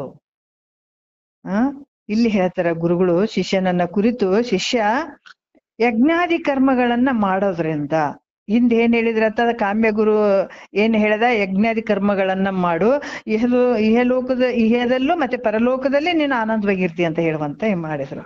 ಆದ್ರೆ ಈ ಗುರು ಹೇಳ್ತಾನ, ಯಾವ ಗುರು ಇಲ್ಲಿ ಸೂಚಕ ಗುರು ಹೇಳ್ತಾನ ಏನು, ಈ ಶಿಷ್ಯ ಯಜ್ಞಾದಿ ಕರ್ಮಗಳು, ಯಜ್ಞ ಯಾಗ ಇವೇನ್ ಹೇಳ್ತಾರ, ಇವು ಯಜ್ಞಾದಿ ಅಂದಾಗ ಇವೆಲ್ಲ ಕರ್ಮಗಳು ಬಂದವು. ಇಲ್ಲಿ ಏನ್ ಹೇಳ್ತಾರ, ದೇಹ ತ್ಯಾಗ ಮಾಡಿದ ನಂತರ ನೀ ಸ್ವರ್ಗಕ್ಕೆ ಹೋಗಿ, ಯಜ್ಞಾದಿಗಳು ಮಾಡೋದ್ರಿಂದ ಏನ್ ಮಾಡ್ತಿದಿ, ಸ್ವರ್ಗಕ್ಕೆ ಹೋಗ್ತಿದಿ. ಅಲ್ಲಿ ಈ ನೀ ಯಾವ ಒಂದು ದೇವತೆಯ ಒಂದು ಯಜ್ಞದ ಬಗ್ಗೆ ಅಲ್ಲಿ ಮಾಡಿರ್ತಿದೆ, ಆ ದೇವತೆಯ ಲೋಕಕ್ಕ ಹೋಗಿ ಅಲ್ಲಿ ದಿವ್ಯ ಭೋಗಗಳನ್ನ ಅನುಭವಿಸ್ತಿದೆ. ಆದ್ರ ಅದು ಶಾಶ್ವತ ಐತೇನು, ಅಲ್ಲಿ ಸ್ವರ್ಗಲೋಕ ಶಾಶ್ವತ ಐತೇನು ಅಂತ ಮುಂದಿದ್ದು ತಿಳಿಸ್ತಾನ ನೋಡ್ರಿ. ಅದಕ್ಕ ಅಲ್ಲಿ ಕೂಡ 3 ದುಃಖಗಳು ಅದಾವ. ಸ್ವರ್ಗಾದಿ ಭೋಗ ನಾವ್ ಎಷ್ಟೋ ಜನ ಹೇಳ್ತೀವಿ, ಜಪ ಮಾಡ್ತೀವಿ, ತಪ ಮಾಡ್ತೀವಿ. ಯಾಕಂದ್ರ ಕೇಳುವಂತೆ, ಈಗ ನಾವ್ ಕಾಶಿ ಒಳಗ್ ಹೋದಾಗ ಬಹಳಷ್ಟು ಜನ ವಯಸ್ಸಾದವ್ರು ಕೂಡ ಅಲ್ಲಿ ಇರ್ತಾರ. ಇದ್ದಾಗ ಅವ್ರಿಗೆ ಕೇಳಿದ್ರೆ ಏನ್ ಹೇಳ್ತಾರ, ಜಪ ಮಾಡ್ತಿರ್ತಾರ, ತಪ ಮಾಡ್ತಿರ್ತಾರ, ಏನೇನೋ ಮಂತ್ರಗಳು ಹೇಳ್ತಿರ್ತಾರ. ಯಾತಕ್ಕಂತ ಕೇಳಿದ್ರೆ ಮೂಲ ಉದ್ದೇಶ ಅವ್ರು ಸ್ವರ್ಗಕ್ಕೆ ಹೋಗ್ಬೇಕ ಅನ್ನೋದು. ಮಹಾತ್ಮರು ಹೇಳ್ತಾರ ನೋಡ್ರಿ. ಆದ್ರ ಸ್ವರ್ಗಕ್ಕೆ ಹೋಗ್ಬೇಕಂದ್ರು ಕೂಡ ಸ್ವರ್ಗ ಸುಖ ಏನು ಸತ್ಯ ಅದೇನ? ಯಾವಾಗ್ಲೂ ಇರ್ತೀಯೇನು ಸ್ವರ್ಗದಾಗ ನೀನ? ಇಲ್ಲ. ಅಲ್ಲಿ ಸಾತಿಶಯ ಕ್ಷಯ ಪತನ, ಈ ದುಃಖದಿಂದ ಕೂಡ್ಯದ, ಅದನ್ನು ಶಾಶ್ವತ ಅಲ್ಲ. ಈ ಭೂಮಿ ಮೇಲೆ ನಿನ್ನ ಪ್ರಾರಬ್ಧ ಕರ್ಮ ಎಷ್ಟು ದಿವಸ ಇರ್ತಿ ಅಷ್ಟು ದಿವಸ ಮಾತ್ರ ಈ ಭೂಮಿಯಲ್ಲಿ ಇರ್ತಿದಿ. ಅದು ಪ್ರಾರಬ್ಧ ಮುಗಿದ್ಮೇಲೆ ಮತ್ತೆ ನೀನು ಹೊರಟು ಹೋಗ್ಬಿಡ್ಬೇಕು. ನೀವು ಇರ್ತೀನಿ ಅಂದ್ರೆ ಒಂದ್ ಹನಿ ನೀರ್ ಕುಡಿತೀನಿ ಅಂದ್ರೆ ಇಲ್ಲಿ ಕೊಡಂಗಿಲ್ಲ ನಿನಗೆ ಟೈಮ್. ಹೋಗೇ ಬಿಡ್ಬೇಕು. ಯಾಕಂದ್ರೆ ನಿನ್ನ ಪ್ರಾರಬ್ಧ ಇಷ್ಟಿತ್ತು, ಅದು ಮುಗಿತಂದಾಗ ಒಂದು ಕ್ಷಣ ಈ ಭೂಮಿ ಮೇಲೆ ಇರಕ್ ಸಾಧ್ಯ ಇಲ್ಲ ನೀನು. ಮತ್ತ ಅದೇ ರೀತಿ ಎಲ್ಲಿ ಸ್ವರ್ಗ ಭೋಗದಲ್ಲಿ ಸ್ವರ್ಗಾದಿ ಭೋಗಗಳನ್ನ ನೀನು ಅನುಭವಿಸ್ತಿದಂದ್ರೂ ಕೂಡ ನಿನಗೂ ಅಲ್ಲಿನೂ ಒಂದು ಕ್ಷಣ ಇಟ್ಕೊಳಂಗಿಲ್ಲ. ನಿನ್ನ ಪುಣ್ಯ ತೀರಿದ ಮೇಲೆ ಮತ್ತೆ ನೀನ್ ಬರಬೇಕು. ಅದಕ್ಕ ಇಲ್ಲಿ ಸಾತಿಶಯ ಕ್ಷಯ ಪತನ ದುಃಖದಿಂದ ಕೂಡ್ಯದ, ಅದು ಕೂಡ ಸತ್ಯ ಅಂತ ತಿಳ್ಕೊಂಡು ಏನು ಇಲ್ಲ. ಅದಕ್ಕ ಅಲ್ಲಿ ಕೂಡ ಹೇಳ್ತಾರೆ, ಪುನಃ ಜನನ ಮರಣ ರೂಪ ದುಃಖವನ್ನು ಹೊಂದುತ್ತಿರುವುದಂತ ಯೋಗ್ಯ ಅಲ್ಲಪ್ಪ ನಿನಗ. ಇಹಪರ ಸುಖಗಳೆರಡೂ ಅನಿತ್ಯ ಆಗಿದಾವ. ಅದಕ್ಕೆ ನೀ ಬಿಡ್ಲಿಕ್ಕೆ ಯೋಗ್ಯವಾದಂಥದ್ದು ಅಂತ ಹೇಳ್ತಾನೆ. ಏದು ಬಯಸ್ಬೇಡ, ಪರಲೋಕದ್ದು ಸುಖ ಅಂತನೂ ಬಯಸ್ಬೇಡ, ಎರಡೂ ಅನಿತ್ಯ ಅದಾವ. ಇಲ್ಲಿನ ಬಹಳ ಸುಖದಿಂದ ಇರ್ತೀನಿ ಅಂದ್ರೆ ಇಲ್ಲಿ ಬಿಡೋದು ಯಾರು ನಿನಗ? ಏಟ್ ಮಾಡಿದೆ ಅಷ್ಟೇ, ಪ್ರಾರಬ್ಧ ಇಡ್ತದೆ ಅಷ್ಟೇನೆ. ನೀ ಇರ್ತೀನಿ ಅಂದ್ರೆ ಇರಕ್ ಕೊಡಂಗಿಲ್ಲ. ನಾವು ಬಹಳಷ್ಟು ಆಳವಾಗಿ ವಿಚಾರ ಮಾಡಿದ್ರೆ ಎಷ್ಟು ಒಂದು ಮನಸ್ಸಿಗೆ ಅನಿಸ್ತದ ನಿಜ ನೋಡ್ರಿ. ಯಾಕಂದ್ರ ನಾವ್ ಒಂದೊಂದು ಕ್ಷಣಗಳು ಕೂಡ ನಮ್ಮಿಂದ ನಮ್ಮ ಆಯುಷ್ಯದಿಂದ ಹೋಗ್ತಾ ಇದ್ದಾವ. ಆದ್ರೆ ನಾವು ಇನ್ನೂ ಒಂದ್ ಸ್ವಲ್ಪ ಇನ್ನೊಂದ್ 5 ನಿಮಿಷ ಇರ್ತೀನಿ ಅಂದ್ರೆ ಈ ಭೂಮಿ ಮೇಲೆ ಇರಕ್ ಸಾಧ್ಯ ಇಲ್ಲ ನಮ್ಗೆ ಮುಗಿದ ತಕ್ಷಣನೇ. ಅದ್ರ ನಮ್ಗ ಅರಿವಿಲ್ಲ. ಹಿಂಗೇ ಇರ್ತೀವಿ ಅನ್ನುವಂತ ಅಜ್ಞಾನ ನೋಡ್ರಿ ಹೆಂಗ್ ತಲೆಗ್ ಬಡ್ಕೊಂಡ್ಬಿಟ್ಟದಂತಂದ್ರ ಇನ್ನು ಹಂಗೆ ಇರ್ತೀವಿ, ನಾ ಮಾಡುವಂತದ್ದೇ ಸತ್ಯ ಅನ್ನುವಂಥದ್ದೇ ತಲೆಗ್ ಬಡದ್ ಬಿಟ್ಟದ ನಮಗ. ಇದರಿಂದ ನಾವು ಪಾರಾಗಕ್ ಸಾಧ್ಯನೇ ಇಲ್ಲ ಅನ್ನುವಂತ ಅದಷ್ಟೊಂದು ಅಜ್ಞಾನ ನಮಗ್ ಬಡ್ಕೊಂಡದ್ರಿ, ಅದು ಭ್ರಮೆ. ಅದಕ್ಕ ಇಲ್ಲಿ ರೀತಿ ಕೂಡ ಸ್ವರ್ಗ ಇಹದಲ್ಲೂ ಬಯಸ್ಬೇಡ, ಮತ್ ಪರಲೋಕದಲ್ಲಿ ಸುಖ ಐತೆ ಅಂದ್ರೆ ಪರಲೋಕದಲ್ಲೂ ಸುಖ ಇಲ್ಲ. ಅಲ್ಲಿನ ಎಂತದ್ ಭ್ರಮೆ ಬಿಡ್ತದಂದ್ರ ಇಲ್ಲಿ ಇರೋ ಮಟ್ಟ ಅಲ್ಲಿ ಇರ್ಬೇಕಂತ ಬಯಸ್ಕೊಂಡದ್ದು ಆ ಬೈಕೆಯಿಂದ ಮಾಡಿದಂತ ಫಲ, ಆ ಪುಣ್ಯದ ಫಲ ಎಷ್ಟಿರ್ತದ ಅಷ್ಟೇ. ಅಲ್ಲಿನ 3 ದುಃಖಗಳಿಂದ ಕೂಡಿರ್ತದ. ಮತ್ತೆ ಅಲ್ಲಿನ ನೀನ್ ಬಾಳ ಆರಾಮ್. ಯಾಕೆ ಇಲ್ಲಿಂದ ನಾವ್ ನೋಡ್ತೀವಿ ಸ್ವಲ್ಪ ಬಾಳ್ ನಮ್ಮ ಹತ್ರ ಇರ್ಲಿ ನೋಡ್ರಿ ಅವ್ರು ಎಷ್ಟು ಶ್ರೀಮಂತರ ಅದಾರ್ರಿ, ಬಾಳ ನೋಡ್ರಿ ಅವ್ರು ಏನ್ ಪುಣ್ಯ ಮಾಡ್ಯಾರ್ರಿ ಅಂತಂತೀವಿ, ಹೌದಲ್ಲ ಅನ್ಕೋತೀವಿಲ್ಲ. ಅದೇ ರೀತಿ ಕೂಡ ಸ್ವರ್ಗದಲ್ಲಿ ಕೂಡ 3 ದುಃಖಗಳಿಂದ ಕೂಡಿರ್ತದ. ಅದನ್ನ ಬಹಳ ದಿವಸ ಇಟ್ಕೋತಾರೆ. ಅಂದ್ರೆ ನೀ ಏಟ್ ಪುಣ್ಯ ಮಾಡಿದ್ರೆ ಅಟ್ಟೆನೆ ಇರೋದು. ಮತ್ತೆ ಇನ್ನೊಂದು 5 ನಿಮಿಷ ಇರ್ತೀನಿ ಅಂದ್ರೆ ತಲಿ ಕೆಳಗ್ ಮಾಡಿ ಕಾಲ್ ಮ್ಯಾಕ್ ಮಾಡಿ ಒಗದಾ ಬಿಡ್ತಾರೆ ನಿನಗೆ ಈ ಕಡೆ, ನೋಡ್ರಿ. ಅದಕ್ಕೆ ಈ ರೀತಿ ಇಹ ಮತ್ತೆ ಪರ ಸುಖಗಳು ಎರಡೂ ಅನಿತ್ಯ ಅದಾವ. ಅದಕ್ಕೆ ಬಯಸ್ಬೇಡ. ಇವು ಬಿಡ್ತಕ್ಕಂಥವು, ಯೋಗ್ಯ ಆದಂಥವು. ಅಂದ್ರ ಯಾರಿಗೆ ನಿತ್ಯವಾದಂತ ಸುಖ ಬೇಕಾಗಿಲ್ಲ ಹೇಳ್ರಿ. ಇವು ಮಿಥ್ಯ ಅದಾವ್ರಿ. ಸುಖ ಶಾಶ್ವತ ಅಲ್ಲ, ಸ್ವರ್ಗಾದಿ ಭೋಗಗಳನ್ನು ಶಾಶ್ವತ ಅಲ್ಲ ಅಂದಾಗ ಅವ್ರು ಹೇಳ್ತಾರೆ, ನೋಡಪ್ಪ ಅಂತದಕ್ಕೆ ಆಸೆ ಪಡಬೇಡ. ಆದ್ರೆ ನಿತ್ಯ ಸುಖವಾದಂಥದ್ದು ಯಾವುದು? ಮೋಕ್ಷವನ್ನ ಪಡೆಯುವಂಥದ್ದು. ಅದು ವಿಹಿತ ಆಗಿರುವಂಥದ್ದು ನೋಡು, ಅದು ಯೋಗ್ಯವಾಗಿರುವಂಥ ನಿತ್ಯವಾಗಿರುವಂತ ಸುಖ ಯಾವುದು? ಅದರಿಂದ ನೀನು ನಿತ್ಯವಾದ ಸುಖವನ್ನ ಬಯಸು, ಹೌದಲ್ಲ. ಈ ನಿತ್ಯವಾದ ಸುಖ ಬಯಸ್ಬೇಕು. ನಾವ್ ಇದನ್ನ ಪಡ್ಕೊಳ್ಬೇಕಾದ್ರೆ ಈಗ ನಾವ್ ಮಾಡುವಂತ ಕೆಲಸ. ಯಾಕಂತಂದ್ರ ಇದು ನಮ್ಮ ಶರೀರ ಇರುವ ಮಟ್ಟದ್ರಾಗ ನಾವ್ ಮಾಡ್ಕೊಂಡ್ಬಿಡ್ಬೋದು ಈ ಕೆಲಸ. ಯಾರ್ಯಾರ ಸಂಸ್ಕಾರ ಹೇಗಿರ್ತದೋ, ಯಾರ್ಯಾರ ತೀವ್ರ ಭಾವ ಹೇಗಿರ್ತದೋ, ಯಾರ್ಯಾರ ಇದನ್ನ ತಿಂದು ಅರಸ್ಕೊಳ್ಳುವಂತ ಶಕ್ತಿ ಯಾರಿಗದ ಅವರಿಗೆ ಬಿಟ್ಟದ. ಆದ್ರೆ ಇದ್ರ ಫಲ ಮಾತ್ರ ನಿನ್ನ ಶರೀರ ಇರುವ ಮಟ್ಟ ಸಿಕ್ಕಾಬಿಡ್ತದೆ. ಅದು ಈ ಸ್ವರ್ಗಾದಿ ಭೋಗಗಳು ನಾವೇನು ಯಜ್ಞ ಯಾಗದಿಗಳನ್ನ ಮಾಡಿ ನಾವು ಸ್ವರ್ಗಕ್ಕೆ ಹೋಗ್ತೀವಿ ಅನ್ನೋದಿರ್ತದ. ಆದ್ರೆ ಇದು ಶಾಸ್ತ್ರ ಆಗಲ್ಲ. ಇದ್ದಾಗೆ ಪಡ್ಕೊಳಕ್ ಸಾಧ್ಯ ನೋಡ್ರಿ, ಇದ್ದಾಗೆ ಪಡ್ಕೊಳ್ಬಹುದು. ಇದು ಅಷ್ಟ ಆನಂದದ್ದಿದು. ಅದಕ್ಕ ಇಲ್ಲಿ ಹೇಳ್ತಾರೆ. ಅದರಿಂದ ಇಲ್ಲಿ ಮೋಕ್ಷ ಪಡೆಯುವಂಥದ್ದು ಬಹಳ ದೊಡ್ಡದು ಇದು ನೋಡ್ರಿ, ಹಿತವಾದಂಥದ್ದು ವಿಹಿತವಾದಂಥದ್ದಪ್ಪ. ಅದಕ್ಕೆ ಅದರಿಂದ ನಿನ್ನ ಮನಸ್ಸನ್ನ ಮತ್ತೆ ಇಂದ್ರಿಯಗಳನ್ನ ಏನ್ ಮಾಡು, ಸ್ವಾಧೀನದಲ್ಲಿ ಇಟ್ಕೊ. ಅಂದ್ರೆ ಇನ್ನ ಹತೋಟಿಯಲ್ಲಿ ಇಟ್ಕೊ. ನಿತ್ಯವಾದಂತ ಸುಖವನ್ನ ಪಡ್ಕೊಳ್ಬೇಕಾದ್ರೆ ಬೇರೆ ಏನ್ ಸಾಮಗ್ರಿಗಳು ಬೇಕಿಲ್ಲಿ?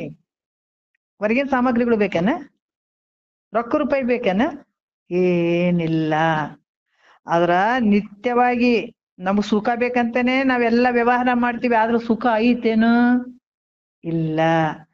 ಆದ್ರ ಅದಕ್ಕಿಂತ ಹೆಚ್ಚಿನ ಸುಖ ಇರುವ ಶ್ರೇಷ್ಠವಾಗಿರುವಂಥದ್ದು ಯಾವುದಪ್ಪ ಅಂತಂದ್ರೆ ಈ ಮೋಕ್ಷ. ಅಂದ್ರ ಅತ್ಯಂತ ದುಃಖ ನಿವೃತ್ತಿ, ಪರಮಾನಂದದ ಸದಾಕಾಲ ಆನಂದವಾಗಿ ಸಂತತವಾಗಿರುವಂತ ಆನಂದ. ಇದನ್ನ ಪಡ್ಕೊಳ್ಬೇಕಾಗಿತ್ತು ಅಂದ್ರ ನೀನೇನ್ ಮಾಡು, ನಿನ್ನ ಮನಸ್ಸನ್ನ ಮತ್ತೆ ಇಂದ್ರಿಯಗಳನ್ನ ಹತೋಟಿಯಲ್ಲಿ ಇಟ್ಕೋ, ಸ್ವಾಧೀನ ಇಟ್ಕೋ, ಸ್ವಾಧೀನದಲ್ಲಿ ಇಟ್ಕೊಳ್ಳುವಂಥವನಾಗು. ಅದಕ್ಕೆ ಹೇಳ್ತಾರ ಇದರಿಂದ ಏನಾಗ್ತದಂದ್ರ ಈ ಮನಸ್ಸಿನ ನಿಗ್ರಹ. ಅಂದ್ರ ಅದಕ್ಕೆ ಹೇಳ್ತಾರೆ ಶಮೆಯಿಂದ ಮುಕುತಿ ಸಾಧನ ಪೆರತುಂಟೆ. ಅದಕ್ಕ ಈ ಮನಸ್ಸಿನ ನಿಗ್ರಹ ಅನ್ನುವಂಥದ್ದು, ಇಂದ್ರಿಯಗಳ ನಿಗ್ರಹ ಅನ್ನುವಂಥದ್ದು ಇವನ್ನ ಮಾಡೋದ್ರಿಂದ ಏನಾಗ್ತದ, ನಿನಗ ಮೋಕ್ಷಕ್ಕೆ ಸಾಧನ ಆಗ್ತಾವ. ಅದಕ್ಕ ಶಮ ದಮ ಈ ಕೆಲವೊಂದು ಶಿಷ್ಯ ಇಂತಂದ್ ಪಡ್ಕೋಬೇಕಾದ್ರೆ ನೋಡ್ರಿ, ಒಬ್ಬ ಏನಾದ್ರೂ ಒಂದು ನೌಕರಿ ಮಾಡ್ಬೇಕಾದ್ರೆ ಕೆಲವು ಕ್ವಾಲಿಫಿಕೇಶನ್ ಬೇಕಾತ ಅವ್ರಿಗೆ. ಇದನ್ನ ಓದಿರ್ಬೇಕು, ಇದನ್ನ ಎಕ್ಸ್ಪೀರಿಯನ್ಸ್ ಇಷ್ಟಿರ್ಬೇಕು, ಇದನ್ನ ಹಿಂಗಿರ್ಬೇಕು, ಇವ್ ಸರ್ಟಿಫಿಕೇಟ್ ತರ್ಬೇಕು, ಎಷ್ಟು ಒಂದಲ್ಲ ಎರಡಲ್ಲ. ಮತ್ ಇದಕ್ ಮಾತ್ರ ಬ್ರಹ್ಮಜ್ಞಾನಕ್ ಮಾತ್ರ ಏನೂ ಇಲ್ರಿ ನಮ್ಗ. ಅಂದ್ರೆ ಆದ್ರ ಅವ್ ಕಣ್ಣಿಗೆ ಕಾಣುವಂತವ್ ಇರ್ಬೋದಪ್ಪ, ಕಣ್ಣಿಗೆ ಕಾಣದೇ ಇರುವಂತದ್ದು ನೀನ್ ರೆಡಿ ಆಗ್ಬೇಕಿಲ್ಲಿ.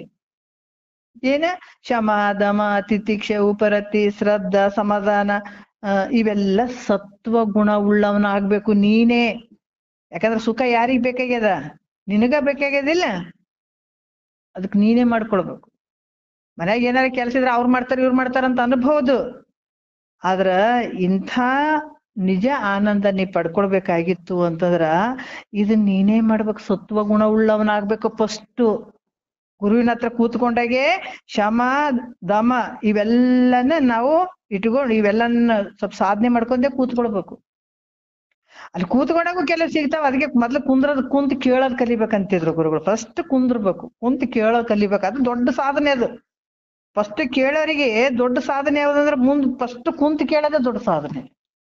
ಯಾಕಂದ್ರೆ ಅಷ್ಟು ಕುಂತ್ ಕೇಳೋದು ಅಷ್ಟು ಸುಲಭ ಅಲ್ಲ ಅದು. ಪ್ರತಿ ದಿವಸ ಗುರುಗಳ ಹತ್ರ ಕುಂತ್ ಕೇಳೋದು ಸಾಮಾನ್ಯ ಅಲ್ಲ ಅದು. ಅದು ಒಂದು ತಪಸ್ಸದು. ಸುಮ್ನೆ ಕೂತ್ಕೊಂಡು ಎಲ್ಲಾ ಗುರುಗಳು ಹೇಳಿದಂತ ಪ್ರತಿನಿತ್ಯ ಅದು ತಿನ್ನುವಂಥದ್ದು ಸಾಮಾನ್ಯ ಅಲ್ಲ, ಕೇಳುವಂತ ಸಾಮಾನ್ಯ ಅಲ್ಲ. ಅದಕ್ಕ ಈ ಶಮ ದಮ ತಿತಿಕ್ಷೆ ಇವೆಲ್ಲ ಬೇಕಾಗ್ತದ. ಇವ್ ಸತ್ವಗುಣ ಉಳ್ಳವಂಥವನಾಗಿರ್ಬೇಕಾಗ್ತದ ಅಂತ ಇದನ್ನ ಹೇಳುವಂಥವ್ರು ಯಾರು, ಈ ರೀತಿ ಸೂಚನೆ ಮಾಡುವಂಥವ್ರು ಯಾರು ಅಂದ್ರೆ ಸೂಚಕ ಗುರು ಅಂತ ಹೇಳಿಸ್ಕೊಡುತ್ತಾನೆ ಈ ರೀತಿ ಹೇಳೋದ್ರಿಂದ. ಮತ್ತೆ ಈಗ ಯಾರು ಹೇಳ್ತಾರ ಅಂದ್ರ ವಾಚಕ ಗುರು ಹೇಳ್ತಾನ. ಏನ್ ಹೇಳ್ತಾನತ್ತ ನೋಡ್ರಿ, ಶಿಷ್ಯನನ್ನ ಕುರಿತು ನೀನು ಶಮಾದಿ ಏನ್ ಗುಣಗಳಿಂದ ನೀನ್ ಸುಮ್ಮನೆ ಕೂತ್ಕೊಂಡ್ರೆ ಪ್ರಯೋಜನ ಇಲ್ಲಪ್ಪ. ಈ ನಾನು ಎಲ್ಲ ಇಲ್ರಿ, ನನ್ನ ಶ್ರದ್ಧೆ ಸಮಾಧಾನ ಏನು ಏನು ಹೇಳ್ತಾರಲ್ಲ ಶಮಾಧಮ ತಿತಿಕ್ಷ ಉಪರತಿ ಶ್ರದ್ಧಾ ಇವೆಲ್ಲ ಮಾಡ್ಕೊಂಡಿದ್ದೇನೆ. ಇವೆಲ್ಲ ಮಾಡ್ಕೊಂಡಿದ್ದೀನಿ, ಸುಮ್ಮನೆ ಕೂತ್ಕೊಂಡ್ರೆ ಆಗ್ತದೇನು? ಇಲ್ರಿ ನನ್ ಬಲ್ಲಿ ಎಲ್ಲ ಸದ್ಗುಣಗಳು ಅದಾವ, ಗುರುವಿನ ಹತ್ರ ಯಾಕೆ ಬಂದು ಕೂತ್ಕೊಳ್ಬೇಕು? ನಾವ್ ಬಹಳಷ್ಟು ಅಂತೀವಿ, ನಮಗ ಬಹಳಷ್ಟು ವಾದ ಮಾಡಿದಾರ. ಏನ್ ವಾದ ಮಾಡಿದಾರ? ಇಲ್ರಿ ಹೇಳಿದ್ದ ಕೇಳಿದ್ರ ಹೌದಂತಾರೇನ್? ನಮ್ ಮನ್ಯಾಗ 24 ಗಂಟೆ ಪೂಜೆ ಮಾಡ್ತೀವ್ರಿ. ಮನ್ಯಾಗ ನಾವ್ ಯಾರಿಗೇನ ಅನ್ಯಾಯ ಮಾಡಿವೇನ? ಎಲ್ಲರಿಗೂ ಉಪಕಾರ ಕೆಲಸಗಳನ್ನು ಮಾಡ್ತೀವಿ, ದಾನ ಧರ್ಮ ಮಾಡ್ತೀವಿ. ಇವತ್ ಕಷ್ಟ ಅಂದವರಿಗೆ ನಾವು ಸಹಾಯ ಮಾಡಿದೀವಿ. ಕೇಳೋದೇನ್ ಉಳಿತು? ಮಾಡ್ತೀವಲ್ಲ, ಒಳ್ಳೆ ಕೆಲ್ಸನೇ ಮಾಡ್ತೀವಿ, ಕೇಳಿದ್ರ ಹೌದು ಅಂತಾರೇನ? ಈ ತರ ವಾದ ಮಾಡೋರೇ ಇರ್ತಾರೆ. ಅದಕ್ಕ ಇವ್ರೇನ್ ಹೇಳ್ತಾರ, ಶಮ ದಮಾದಿಗಳನ್ನ ಎಲ್ಲಾ ಮಾಡ್ಕೊಂಡು ಇಂಥ ಸದ್ಗುಣಗಳನ್ನ ನಾವು ಇಂಥ ಗುಣಗಳಿಂದ ಕೂಡ್ಕೊಂಡಿದೀನಿ ಅಂತ ಸುಮ್ನೆ ಕುಂತ್ರ ಪ್ರಯೋಜನ ಇಲ್ಪ. ಅದಕ್ಕ ಏನ್ ಮಾಡ್ಬೇಕು ಅಂದ್ರ ಇಲ್ಲಿ ತತ್ವ ವಿಚಾರವನ್ನ, ತಾತ್ವಿಕ ವಿಚಾರವನ್ನ ಮಾಡ್ಬೇಕಾಗ್ತದ ನೀನು. ಅದಕ್ಕ ಇಲ್ಲಿ ಹೇಳ್ತಾರ, ನೀನೇನ್ ಮಾಡಿದಿ? ಪ್ರತ್ಯಕ್ಷವಾಗಿ ಕಾಣುವಂತಹ ಇದು ಜಗತ್ತನ್ನೇನಂತಂದ್ರ ನೀನ್ ಹೆಂಗ್ ಮಾಡಿದಿ? ಸತ್ಯ ಅಂತ ತಿಳ್ಕೊಂಡಿದಿ. ಆದ್ರ ಸತ್ಯ ಅದನ್ನಿದು? ಎಲ್ಲಾ ಗುಣಗಳನ್ನ ಮಾಡ್ಕೊಂಡಿನಿ ಅಂತ ನೀನ್ ಅವ್ನ ಇಟ್ಕೊಂಡು ಸುಮ್ಮನೆ ಕೂತ್ಕೊಂಡ್ರು ಉಪಯೋಗ ಇಲ್ಲ ಅದು. ಆದ್ರೆ ನೀನ್ ಏನ್ ವಿಚಾರ ಮಾಡ್ಬೇಕೀಗ? ತತ್ವ ವಿಚಾರವನ್ನು ಮಾಡ್ಬೇಕಾಗ್ತದ, ತಾತ್ವಿಕ ವಿಚಾರವನ್ನು ಮಾಡ್ಬೇಕಾಗ್ತದ. ಅದಕ್ಕ ಪ್ರತ್ಯಕ್ಷವಾಗಿ ಕಾಣುವಂಥದ್ದು ಇದೇನದ ಜಗತ್ತು, ಇದು ಸತ್ಯ ಅಂತ ತಿಳ್ಕೊಂಡಿದೀನಿ ನೀನು. ಆದ್ರ ಸತ್ಯ ಐತೆನ? ಅದಕ್ಕ ಇದು ಸತ್ಯ ಅಲ್ಲ ಜಗತ್ತು. ಸತ್ಯ ಐತೇನಂದ್ರ ಇದು ಸತ್ಯ ಅಲ್ಲ. ಅದಕ್ಕ ಇದು ಏನಂದ್ರ ತ್ರಿಪುಟಿಯಿಂದ ಕೂಡಿದಂಥದ್ದು. ಈ ದ್ವೈತ ಪ್ರಪಂಚಕ್ಕ ನೀನೇನಾಗಿದೆಪ್ಪ? ಸಾಕ್ಷಿಯಾಗಿದೆ. ಜಾಗ್ರ, ಸ್ವಪ್ನ, ಸುಸುಪ್ತಿ, ಇವು ಮೂರಕ್ಕ ತ್ರಿಪುಟಿ, ಇವಕ್ ಮೂರಕ್ಕ ಸಾಕ್ಷಿಯಾಗಿರುವಂತದ್ದೇನು ಅದು ಅರು ಉಂಟು. ಎಂತದದು? ಅದ್ವೈತವಾಗಿ ಏಕವಾಗಿರುವಂತದ್ದು ಒಂದು, ಅದು ಸತ್ಯ ಅದು ನೋಡು. ಮೂರು ಕಾಲದಲ್ಲಿ ಯಾವ್ದಿರ್ತದ ಅದು ಸತ್ಯ ಐತೋ. ಜಗತ್ತು ಏನದ? ಮಿಥ್ಯೆ ಐತಿದ. ಅದಕ್ಕೆ ಈ ತ್ರಿಕಾಲದಲ್ಲಿರುವಂಥದ್ದು ನೋಡ್ರಿ. ಯಾಕಂದ್ರ ಯಾವುದು? ನಿನ್ನ ಅರಿವಿನ ಸ್ವರೂಪ ಅದ್ವೈತವಾಗಿರುವ ಏಕವಾಗಿರುವಂಥದ್ದು ಇದೇ ನಿಜವಾದ ಒಂದು ತತ್ವ ಐತಪ್ಪ. ಅದಕ್ಕ ದೃಶ್ಯವಾಗಿ ತೋರುವಂಥದ್ದು ಅದು ಮಿಥ್ಯೆ ಐತೆ. ಇದಕ್ ಸಾಕ್ಷಿಯಾಗಿರುವಂಥವನು ಬ್ರಹ್ಮ ಏನದನ? ಸತ್ಯ ಅದನ. ಅದಕ್ಕ ಸತ್ಯ ಯಾವ್ದು ಮಿಥ್ಯೆ ಯಾವ್ದು ಅನ್ನುವಂತ ವಿಚಾರ ಮಾಡು. ಯಾವ್ದು ಸತ್ಯ ಅದ, ಯಾವ್ದು ಮಿಥ್ಯೆ, ಇವುಗಳ ವಿಚಾರ ಮಾಡಂಗಿಲ್ಲ ನೀನು. ಯಾಕಂತಂದ್ರ ಇಂಥ ಸತ್ಯ ಮತ್ತೆ ಮಿಥ್ಯ ಈ ವಿಚಾರಗಳನ್ನ ನೀನು ಏನ್ ಹೇಳ್ತದ, ಈ ಸತ್ಯ ನೀನ್ ಮಾಡ್ಬೇಕು ಅಂತ ನಿನ್ನ ಹತ್ರ ಭಾವ ಬಂತು ಅಂತಂದಾಗ ಇದು ನೀ ಸುಮ್ಮನೆ ಕೂತ್ಕೊಂಡ್ರೆ ತಿಳಿತದಂತ ಕುಂದ್ರಬೇಡ. ಇವು ಸತ್ಯ ಮಿಥ್ಯೆ ಯಾವುದು, ಸತ್ಯ ಯಾವುದು ಮಿಥ್ಯೆ ಯಾವುದು ಅಂತ ಏನ್ ಈ ವಿಚಾರವನ್ನು ಯಾರಾದ್ರೂ ಮಂದಿ ಹೇಳ್ತಾರೇನ? ಬಂಧುಗಳಾದವರು ಬಂದುಂಡು ಹೋಗೋರು ಬಂಧನ ಕಳಿಯಲರಿಯರು ಗುರುವಿಂದ ಬಂಧುಗಳುಂಟೆ ಸರ್ವಜ್ಞ ಅಂತ ಹೇಳ್ತಾರ. ಇಂಥದ್ ಯಾರಾದ್ರೂ ಹೇಳ್ತಾರ ಜಗತ್ತಿನಾಗ? ಯಾರು ಹೇಳ್ತಾರ ನೋಡ್ರಿ? ಊರ್ ತುಂಬಾ ಎಲ್ಲ ಜಗತ್ತಿನ ತುಂಬಾ ತಿರುಗಾಡಿ ಬರ್ರಿ, ಬರೇ ಸಾಯ ವಿಷಯನೇ ಹೇಳ್ತಾವು ಎಲ್ಲ. ಬರೀ ಹಂಗ್ ಮಾಡಿದೆ ಹಿಂಗ ಮಾಡಿದೆ, ಅಲ್ಲೂ ಅದೇ ಇಲ್ಲೂ ಅದೇ, ಅದಕ್ಕೆ ಗಳಿಸಿದೆ ಇದು ಗಳಿಸಿದೆ, ಎಲ್ಲಟು ಹೋಗದೆ ನಾಶ ಆಗುವಂತದ್ದೇ ಹೇಳ್ತಾವ. ಸತ್ಯ ಇರುವಂತ ವಸ್ತು ಯಾರು ಹೇಳ್ತಾರೆ ಹೇಳ್ರಿ? ಯಾರು ಹೇಳ್ತಾರ? ಈ ವಿಚಾರವನ್ನ ತಿಳಿಸುವಂಥದ್ದು ಯಾವುದು? ವೇದ. ವೇದದಲ್ಲಿ ಇವೆಲ್ಲ ವಿಚಾರಗಳು ಅದಾವ. ಅದಕ್ಕ ಇದನ್ನ ನೀನು ವಿಚಾರ ಮಾಡಪ್ಪ. ಅವಶ್ಯವಾಗಿ ವೇದ ವಾಕ್ಯಗಳನ್ನ ವಿಚಾರ ಮಾಡ ಮೊದಲ. ಅಂತ ವಿಚಾರವನ್ನ ನೀನು ನಿಜವಾದಂಥದ್ದು ಯಾವುದು ಅಂತ ನೀನು ಅದನ್ನ ಕಂಡಿಡ್ಕೊಂಡು ಸುಮ್ಮನೆ ಕೂಡೋದ್ರಿಂದ ಏನ್ ಪ್ರಯೋಜನ ಇಲ್ಲ ಅಂತ ಗುರುವನ್ನ ನೀನ್ ಕಾಣ್ಬೇಕಾಗ್ತದ. ಅದಕ್ಕ ಈ ರೀತಿ ಏನ್ ಹೇಳ್ತಾನ ಆತ ವಾಚಕ ಗುರು ಅಂತ ಹೇಳಿಸ್ಕೊಳ್ತಾನ. ವಾಚಕ ಗುರು ಮುಂದಿನ ವಿಚಾರ ಮಾಡು, ಅಷ್ಟೇ ಕೂಡಬೇಡ, ಅದರಿಂದ ಉಪಯೋಗ ಇಲ್ಲ. ಯಾವ್ದು ಸತ್ಯ ಅದ, ಯಾವ್ದು ಮಿಥ್ಯದ, ವೇದ ಗುರುಗಳಿಂದ ನೀನ್ ತಿಳ್ಕೊಳ್ಬೇಕಾಗ್ತದ ಅನ್ನುವಂಥದ್ದು ಇದು ಯಾರು ಹೇಳ್ತಾರ? ವಾಚಕ ಗುರು ಅಂತ ಹೇಳಿಸ್ಕೊಳ್ತಾನೆ. ಈ ರೀತಿ ತಗೊಂಡ್ ಬರ್ತಾನ, ಅದನ್ನ ಹೇಳ್ಕೊಂಡು ತಗೊಂಡ್ ಬರ್ತಾನ. ಮತ್ತೆ ಇದೊಂದಿಷ್ಟು ಹೇಳ್ಬಿಡ್ತೀನಿ. ಕಾರಕ ಮತ್ತೆ ವಿಹಿತ ಗುರು ಟೈಮ್ ಆಗ್ಯದ, ಸುಮ್ನೆ ಬಹಳಷ್ಟು ತಗೊಂಡ್ರು ಸರಿ ಅನ್ಸಲ್ಲ ಅನಿಸ್ತದ. ನಾಳೆ ಮಾತಾಡೋಣ ಇವೆರಡು. ಸದ್ಗುರುವಿನ ಕಾರಕ ಮತ್ತೆ ವಿಹಿತ ಗುರುಗಳ ಬಗ್ಗೆ 3ನೇ ನುಡಿಯಿಂದ ನಾಳೆ ಮಾತಾಡೋಣ ಅಂತ ಹೇಳಿ ಒಂದೆರಡು ಮತ್ ಗುರುಗಳ ಪಾದಕ್ಕೆ ಅರ್ಪಿಸಿ ಹರವ.